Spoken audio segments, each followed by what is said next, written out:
comes.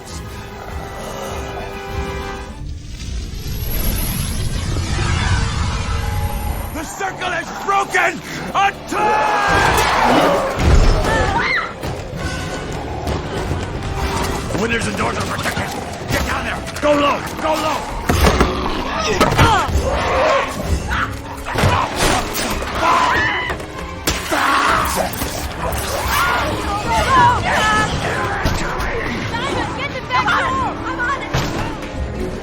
Give me a hand!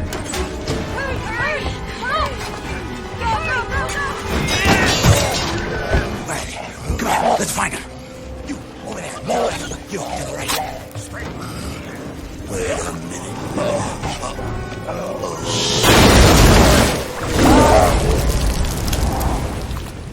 Kamusta kayong lahat?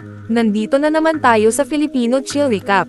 At ngayon, pag-uusapan natin ang adventure, family, fantasy film na tinatawag na The Spiderwick Chronicles. Maghanda na kayo dahil sa mga spoilers na darating.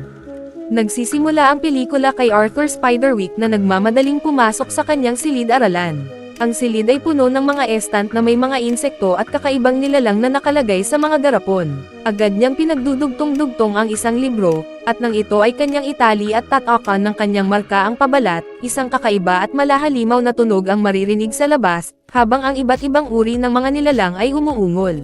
80 years later, ang pamilyang Grace, ang kambal na sina Jared at Simon, ang kanilang kapatid na si Mallory, at ang kanilang ina na si Helen, ay bagong lipat mula New York patungo sa Spiderwick Estate, dahil sa kamakailang diborsyon ng kanilang mga magulang.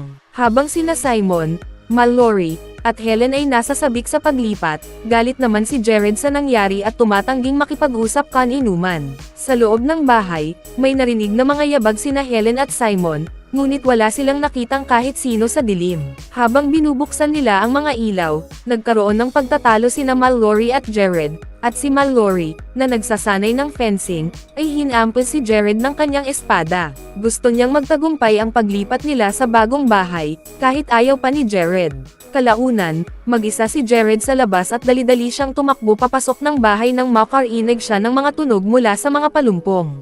Sa silid tulugan ng mga lalaki, tiniyak ni Jared kay Simon na darating ang kanilang ama para sa kanila. May asin na nakakalat sa mga gilid ng bintana, at may larawan ng anak ni Arthur na si Aunt Lucinda noong siya ay bata pa. Dinala siya sa isang asylum nang igiit niyang kinidnap ng mga engkanto ang kanyang ama. Si Lucinda ang huling taong tumira sa bahay bago siya dinala roon. Habang naghahapunan, napansin ng ina na pan ang kusina ng pulot at tomato sauce. Hindi mahanap ni Mallory ang kanyang fencing award medal, at hindi rin makita ng ina ang kanyang mga susi ng sasakyan. Matapos ang isang maikling pagtatalo ng magkakapatid, sinabi ni Helen na hindi ganito dapat gumana ang kanilang pamilya.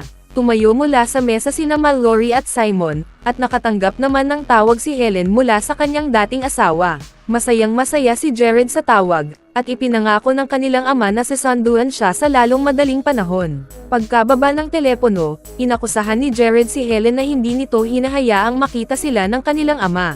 Maya-maya, may narinig siyang mga tunog mula sa loob ng dingding, kaya nagsimula siyang bamutin sa dingding gamit ang wallis. Inakala ng kanyang ina na inaatake lang muli siya ng galit, ngunit iginiit ni Jared na hindi iyon totoo.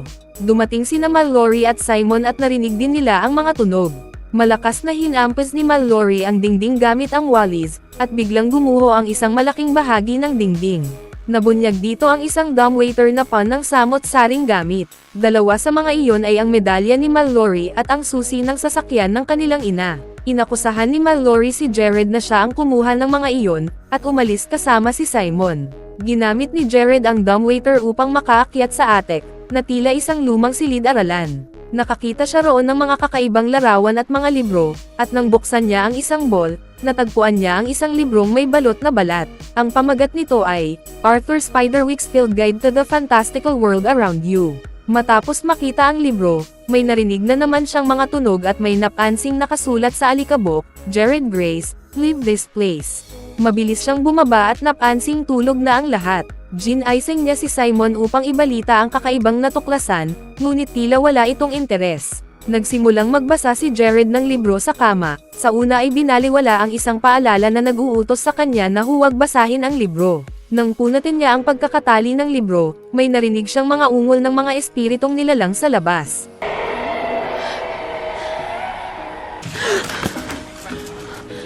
Pumasok siya sa loob ng isang footlocker at doon nagpatuloy sa pagbabasa gamit ang isang flashlight. Ipinakita sa isang sunod-sunod na tagpo ang buhay ni Arthur Spiderwick habang binubuo niya ang isang libro tungkol sa lahat ng hindi nakikitang nilalang sa paligid natin. Ipinapaliwanag niya na ang ilan ay mababait, ngunit ang iba ay nais lamang magwasak ng lahat, tulad ng masamang ogre na si Mulgarath. Ipinakita rin kaya nitong magpalat ng anyo. Sa mga tagpong iyon, makikita ang isang masamang uwak na lumilipad patungo kay Arthur, at maririnig ang huni ng uwak sa loob ng bahay. Tumigil sa pagbabasa si Jared at lumabas ng footlocker nang makarinig siya ng isang nakakakilabot na sigaw na umalangaw-ngaw sa buong bahay. Si Mallory iyon. Sa kanyang silid, ang mahaba niyang buhok ay nakatali sa haligi ng kama, at sinisigawan niya si Jared dahil dito. Sumigaw din pabalik si Jared, sinasabing hindi niya iyon ginawa. Walang naniwala sa kanya, maliban kay Simon. Kinabukasan, nag-e-ensayo ng fencing sina Mallory at Simon sa bakuran. Lumabas si Jared upang tanungin si Simon kung ano ang ibig sabihin ng salitang, apis, at muling sinigawan siya ni Mallory dahil sa pagkatali ng kanyang buhok. I'm telling you, something is in that house with us, and Arthur Spiderwick knew about it, and that's why I wrote this guide. Habang nakatayo si Jared sa bakuran at binabasa ang guide, may naramdaman siyang parang may bumabangga sa isang hindi nakikitang pader papunta sa kanya. Kalaunan, gumawa si Jared ng bagong pugad para sa brownie ng bahay, isang nilalang na nabanggit sa libro. Ang dating pugad ng brownie ay nasa likod ng dingding, ngunit nasira iyon nang wasakin ni Mallory ang bahagi ng pader. Inakit ni Jared ang nilalang gamit ang pulot at mga cracker, at kalaunan ay nakatulog siya. Pagkagising niya, nawawala na ang pulot at mga cracker, at nadiskubre niya ang isang maliit na nilalang na may mukhang duwende, maliliit na damit, at matutulis na tainga. Ito si Thimbletuck, na agad tumakbo palayo nang siya ay makita. Here, have some more honey. I really shouldn't. Where are you?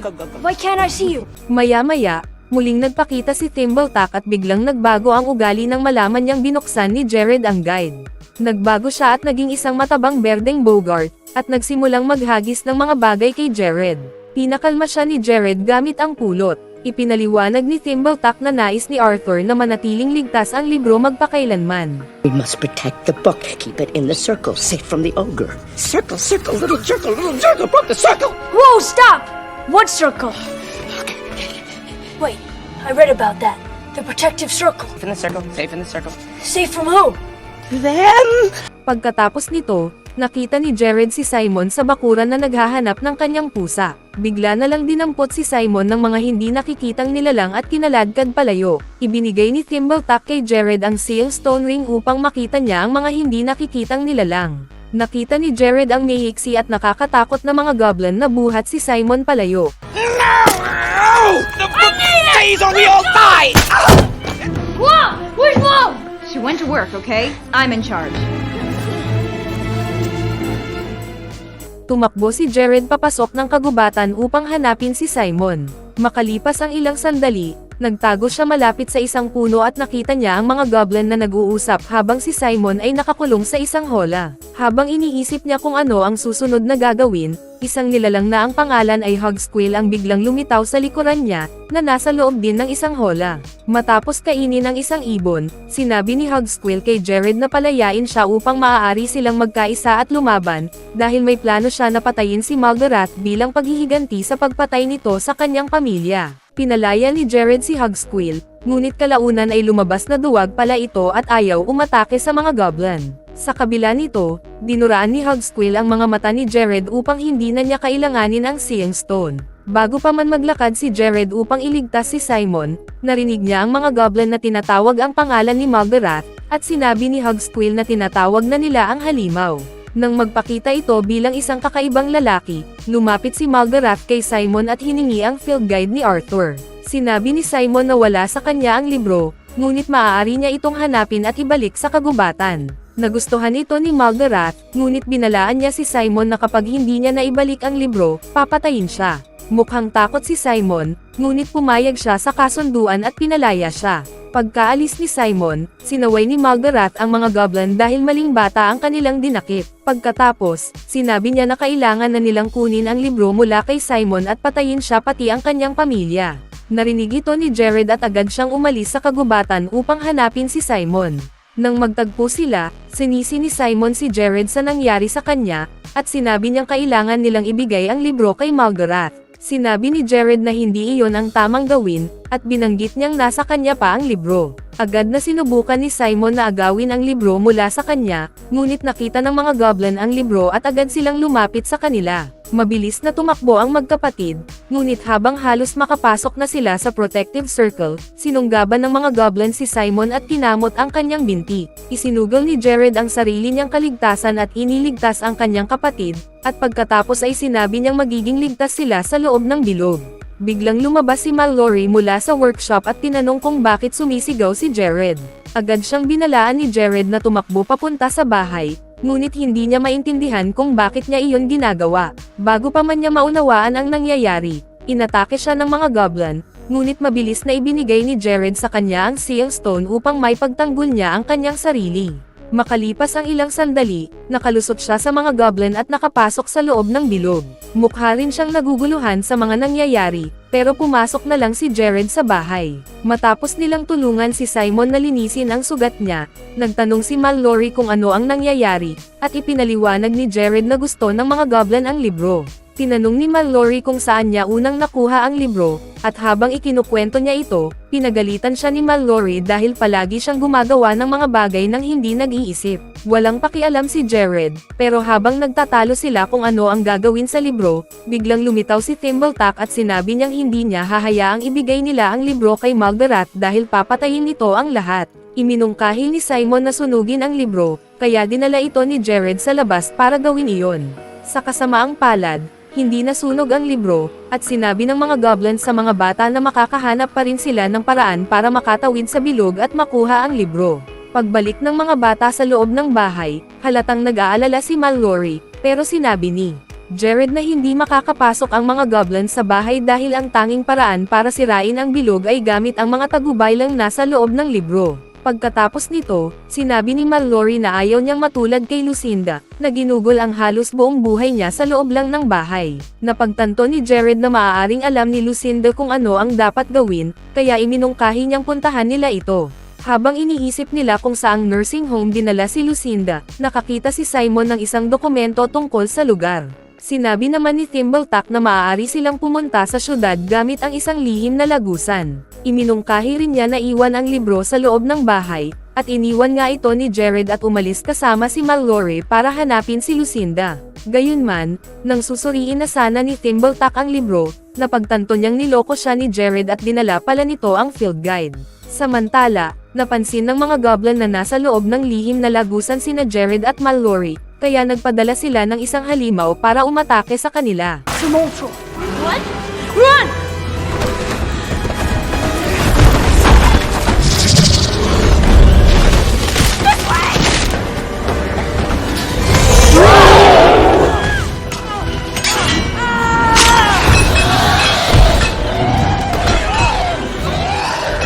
Mabuti na lamang at nakalabas ng buhay sina Jared at Mallory, at nadaganan ng isang kotse ang halimaw sa syudad.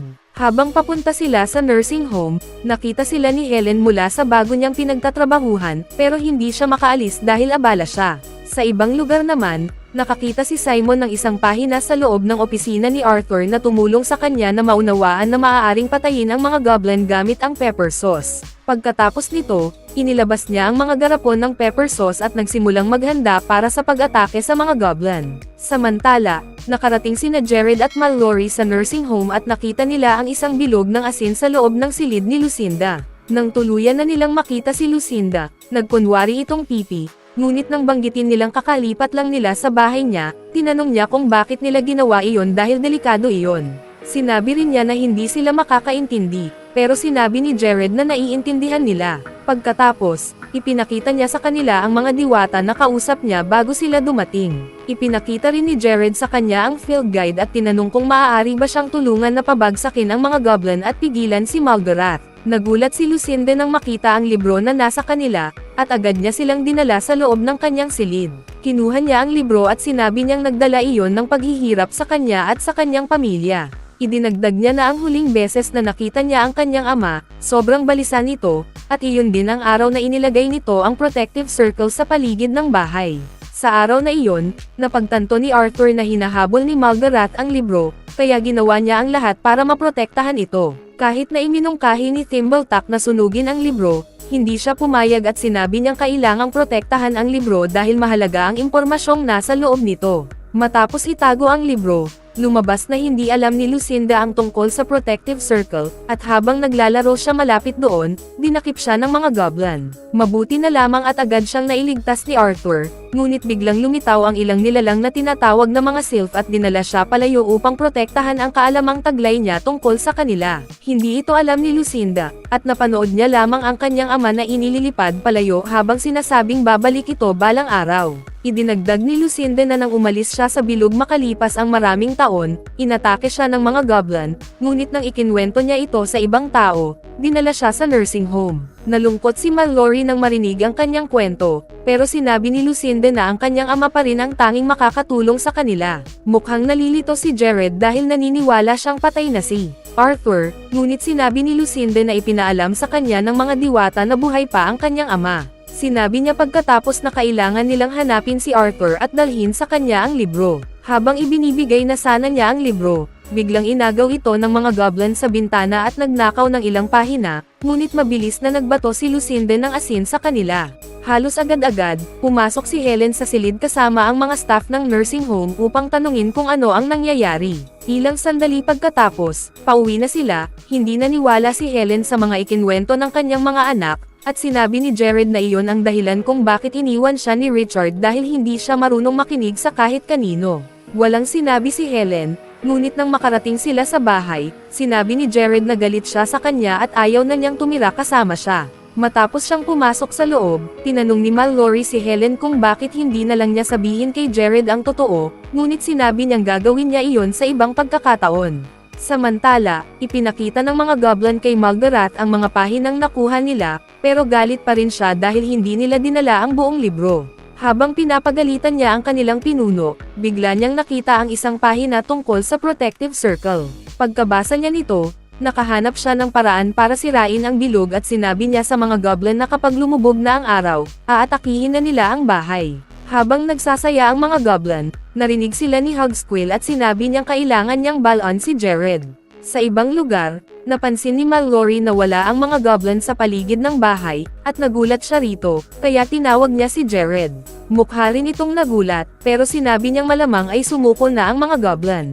Sa sandaling iyon, biglang lumitaw si Hogsquill at sinabi sa kanila na nakahanap si Malgarath ng paraan para pasukin ang bahay. Dinuraan din niya ang mga mata ni Mallory at Simon, at pagkatapos ay binalaan ang mga bata na kailangan nilang gumawa ng plano para pigilan si Malgarath. Habang papasok si Jared sa loob ng bahay, tinawagan niya si Richard para tanungin kung bakit hindi pa ito dumarating, pero napunta lang ang tawag sa voicemail. Napansin ni Mallory na mukhang bigo si Jared at sinabi niyang hindi na darating ang kanilang ama dahil may kasama na itong ibang tao at hindi na sinusubukang makipagbalikan kay Helen. Nalungkot si Jared nang marinig ito, pero habang tinatanong ni Mallory kung ano ang gagawin nila tungkol kay Malgarath, bigla niyang naalala na may alagang hayop noon si Arthur na isang griffon. Tiningnan niya ang field guide at nakita niya kung paano tawagin ang griffon, kaya agad niya itong ginawa. Grip, grab, greet. Nifgri eras, eraoxik, ekop, surt, yurt, yarak, imus, I am, nif. What? That sounds like a big one. Whoa! Whoa! Whoa! Whoa! Whoa! Whoa! Whoa! Pagdating ng Griffon, sinabi ni Thimbletack sa mga bata na sumakay sa nilalang at dalhin ang libro para makipagkita kay Arthur, dahil siya lang ang makapagsasabi sa kanila kung ano ang dapat gawin para mapigilan si Malgarath. Pagkatapos nito, sumakay ang mga bata sa Griffon, at dinala sila nito sa kaharian ng mga diwata, kung saan nakita nila si Arthur. Agad na tinanong ni Jared kung paano niya sila matutulungan, pero hindi alam ni Arthur kung sino ang mga bata. Ipinakilala ni Jared ang sarili bilang anak ni Helen at binanggit na ang kanyang tiyahin na si Lucinda ay nasa isang nursing home na ngayon. Sinabi ni Arthur na imposible iyon dahil iniwan lang niya si Lucinda kamakailan, pero sinabi ni Jared na wala na siya sa loob ng 80 years. Nabigla si Arthur nang marinig ito, at napagtanto niyang malamang ay ginamit ng mga sylph ang kanilang mga awit para malito siya sa takbo ng panahon. Sa kasamaang palad, pinapakinggan na rin nina Simon at Mallory ang mga awit ng mga sylph, kaya sinabi ni Arthur kay Jared na sumunod sa kanya ng mag-isa. Nang makahanap sila ng isang sulok para makapag-usap, sinabi ni Jared kay Arthur na dinala niya ang libro para sirain ito. Hindi ito makapaniwala ni Arthur, at tinanong niya kung bakit gugustuhin ni Jared na gawin iyon. Habang binabanggit ni Arthur na kailangan nilang protektahan ang libro, sinabi ni Jared na kailangan na niyang mag-isip ng higit pa roon dahil sinira ng libro ang kanyang pamilya at naging dahilan para may padala ang kanyang tiyahin sa isang nursing home. Nalungkot si Arthur nang marinig ito, ngunit nang buksan ni Jared ang libro, napagtanto niyang peke pala ang librong ibinigay sa kanya ni Thimbletack. Sinabi ni Jared na kailangan na niyang umalis agad, pero binanggit ni Arthur na hindi siya hahayaang makabalik ng mga sylph sa kanilang tahanan. Mukhang bigo si Jared dahil aatakihin ni Margaret ang kanilang bahay sa loob lamang ng ilang oras. Idinagdag pa niya na malapit nang umuwi ang kanyang ina, at maaaring salakayin ito ng mga goblin. Habang pinagsisisihan niya na ang huling sinabi niya sa kanyang ina ay galit siya rito, nagpa siya si Arthur na lumikha ng isang distraction upang makaalis sina Jared at ang kanyang mga kapatid. Makalipas ang ilang sandali, ginamit ni Arthur ang peking libro upang iligaw ang mga sylph, habang muling tinawag ni Jared ang Griffin para makaalis silang magkakapatid. Nang makarating sila sa bahay, nakita nilang kakarating lang ni Helen, kaya agad nila itong pinigilan at sumakay sa kotse bago pa sila salakayin ng mga goblin. Habang tinatanong ni Helen kung ano ang nangyayari, sinabi nila sa kanya na magmaneho papasok sa bilog, at habang ginagawa niya iyon, nabangga niya ang ilan sa mga goblin. Pagpasok nila sa bahay, tinanong ni Mallory si Jared kung ano na ang susunod nilang gagawin, at sinabi niyang kailangan na nilang simulan ang pagprotekta sa bahay sa pamamagitan ng paglalagay ng asin sa paligid nito at paghahanda sakaling kailanganin nilang lumaban. Hindi maintindihan ni Helen ang nangyayari, at habang tinatanong niya si Jared tungkol dito, sinabi niya na malapit nang salakayin ang bahay. Sinabi ni Helen na pagod na siyang pakinggan ang kwento niya tungkol sa mga goblin, ngunit bigla niyang nakita si Thimbletack at napasigaw. Sinabi ni Jared sa kanya na hindi si Thimbletack ang problema. Ibinigay din niya sa kanya ang Seal Stone upang makita niya ang mga goblin sa labas ng bahay. Pagkatapos nito, sumama si Helen sa mga bata sa paghahanda para ipagtanggol ang bahay. Makalipas ang ilang sandali, lumubog ang araw, at tuluyang nasira ang protective circle. Masayang-masaya ang mga goblin dahil dito at agad nilang sinubukang pumasok sa bahay. Sa kasamaang palad, lahat ng pasukan ay hinaranggan ng asin, kaya nagpa siya ang mga goblin na pumasok sa bahay sa pamamagitan ng mga sahig na kahoy. Sa kabila ng pagsisikap ni Jared at ng kanyang pamilya na pigilan sila, tuluyan ding nakapasok ang mga goblin sa bahay. Mabilis na tumakbo sina Jared at ang kanyang pamilya at nakahanap ng isang silid na kanilang pagtataguan. Nakahanap pa rin ng paraan ang mga goblin para makapasok, at lumitaw rin si Margaret sa loob ng bahay.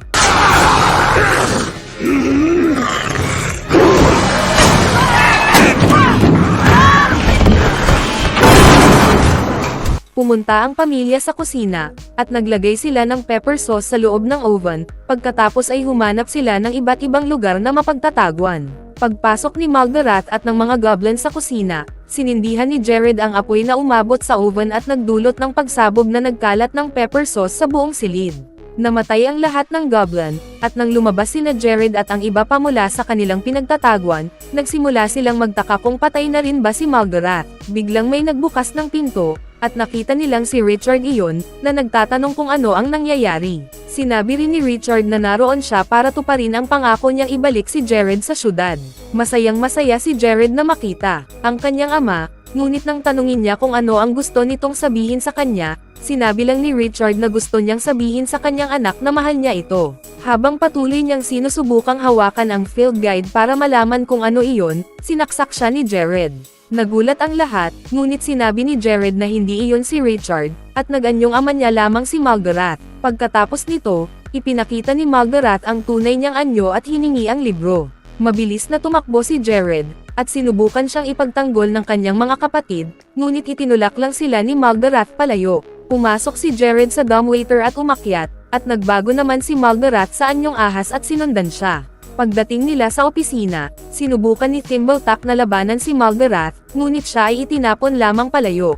Lumabas si Jared sa bintana at umakyat sa bubong. Patuloy pa rin siyang sinusundan ni Maldarath.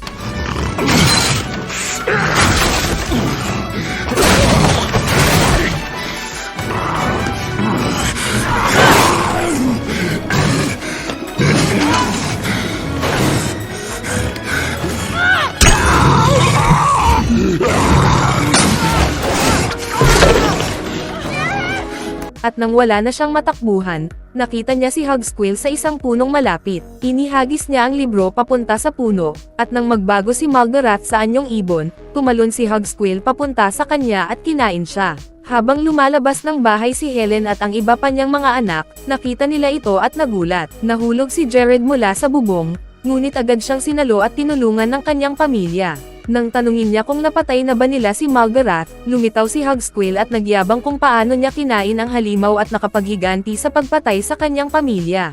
Sa sandaling iyon, sinabi ni Helen kay Jared na humihingi siya ng paumanhin dahil hindi siya naniwala sa kanya, ngunit sinabi ni Jared na siya ang dapat humingi ng tawad dahil palagi siyang naging pasaway. Sinabi ni Helen na hindi na niya kailangang mag-sorry, at alam niyang mahal na mahal ni Jared ang kanyang ama. Idinagdag pa niya na kung gusto niyang tumira kasama si Richard, papayag siya dahil mahal din nito ang kanyang anak. Gayunpaman, sinabi ni Jared na gusto niyang manatili kasama siya, at niyakap siya ni Helen. Kinabukasan, pinalaya si Lucinda mula sa nursing home, at pagpasok niya sa bahay, nakita niya si Thimbletuck. Masaya siyang makita ito at sinabi niyang kung naroon pa ang kanyang ama, siguradong ipagmamalaki nito si Thimbletuck. Biglang tinawag siya ng mga bata para tingnan ang isang bagay sa labas. Pagdating niya roon, nakita niya ang mga sylph na ibinabalik si Arthur sa bahay.